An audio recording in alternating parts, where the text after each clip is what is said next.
Telugu Desam, Janasena, YSR Congress party మూడు కూడా మేము కుల పార్టీలను కాదంటూనే ఒక కులాలని ప్రధానంగా తీసుకుంటూ ఉంటుంటాయి.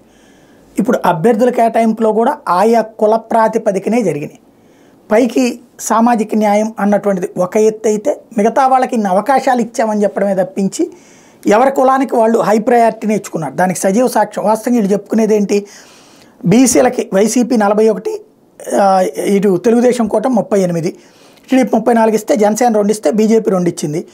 మైనార్టీలకు వైసీపీ 7 ఇస్తే, తెలుగుదేశం పార్టీ 3 ఇచ్చింది.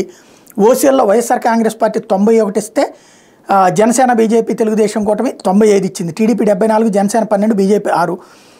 అయితే ఇంతవరకు లెక్కలు చెప్పుకుంటున్నటువంటి వాళ్ళు అసలు లెక్క ఏంటంటే వైఎస్ఆర్ కాంగ్రెస్ పార్టీ రెడ్డి సామాజిక వర్గం వాళ్ళకి 49 ఇచ్చింది. టోటల్ సీట్లలో 29%. తెలుగుదేశం పార్టీ కమ్మ సామాజిక వర్గానికి 32 ఇచ్చింది.